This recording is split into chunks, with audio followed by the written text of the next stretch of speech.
I have a few notes prepared, but I want to take a few seconds to acknowledge the human pain displayed here today. That is really the crux of this. I have more faith that our media outreach will bring about change in other avenues. But as Sakawi said, and as the farmer and the voices from the Winnebago Nation and everybody here expressed something that's at the bottom of everything, and that is human dignity, human health, human pain, and the right to live a healthy and decent life. So whatever I say, that is really what we need to return to, what was expressed here earlier. I'm Karin Stein. I'm Iowa coordinator for Moms Clean Air Force and its EcoMadres program. We are a national organization of more than 1.5 million caretakers, and we're dedicated to protecting children and other vulnerable people from air pollution and the effects of the climate crisis, and we fight for environmental justice. I'm here to talk about our children. Before that statement gets dismissed as quaint coming from a mother, know that I speak not only as a parent with a passion of protecting children everywhere, but also as a trained scientist and as a consumer who wishes to reduce her contribution to the climate crisis. Coal-fired power plants are an infamous source of toxic pollution, and Berkshire Hathaway's coal plants are no exception. I'd like to highlight just two of the many aspects of what's wrong with coal, and the first I'd like to highlight is mercury. Even if Berkshire Hathaway's plants had been adhering to now outdated EPA emission standards, any level of mercury emitted has been hurting children, because there is no safe level of mercury for humans. It does not exist, especially not for fetuses and small children. Mercury is one of the most potent neurotoxins known to science, and it can impede a child's ability to walk, talk, read, and learn. Mercury released from burning coal plants turns into methylmercury in water, and it concentrates in the fatty tissue of fish, which then gets eaten by mothers, and then it concentrates in the brains of fetuses. And there are communities right around here for whom fishing is a matter of cultural identity and subsistence. It also concentrates in the brains of small children who eat contaminated fish.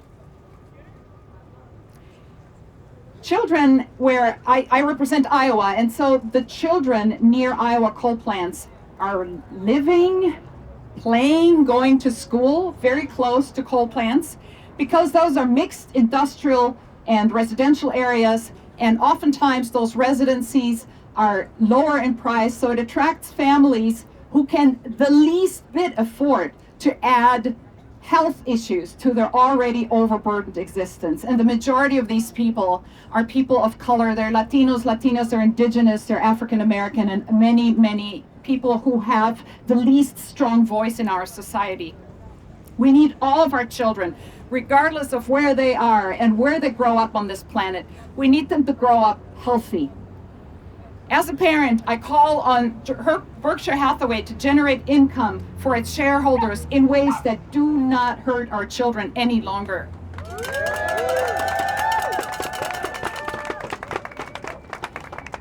I'd like to also highlight a second point of the many that coal plants play a role in, and that's our intensifying climate crisis. Coal plants make a huge contribution to climate crisis that we're living.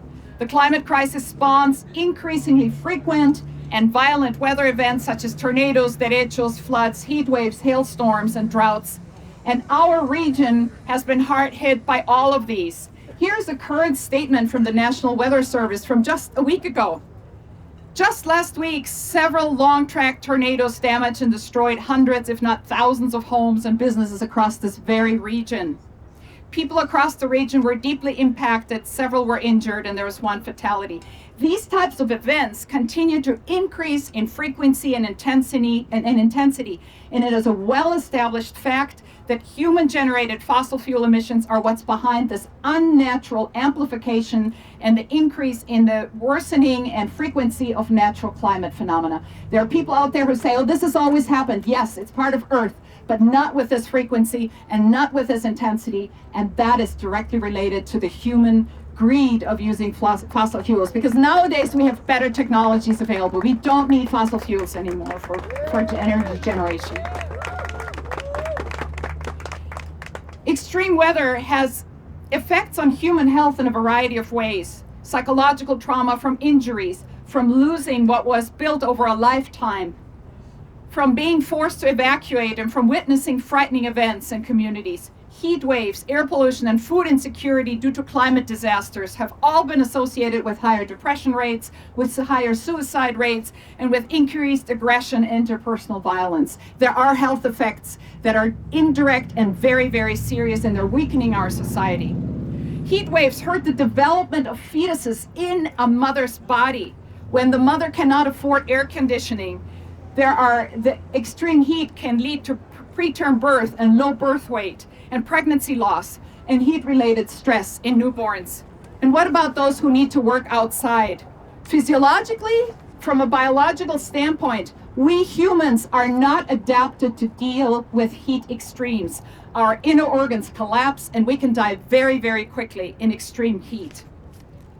I'd like to close with a request that Berkshire Hathaway close its remaining coal plants by 2030 in a transparent and in a just way. Coal pollution. Let's go home and slow down for a moment. Let's look at our children, our grandchildren, the children of our friends and neighbors. And let's think about the children we don't know, because that's just as important, or more so. We easily forget children we haven't met. But it's all of our futures, and it's their future everywhere around the globe. And what happens here affects the climate everywhere around the globe. Are we doing all we can? This is the question I want us to ask ourselves when we go home. Are we doing all we can to protect the well-being, given the scientific knowledge and the technological resources we have available to us today? Statistics and economic figures are children's lives. They are the lives of beloved people. They are not just statistics and figures. These are human stories. And if we do not protect our children's lives and health into the future, what are we here for? So Berkshire Hathaway, ask yourself this question when you go home today. Where are the children you love, and what are you doing for them? Thank you.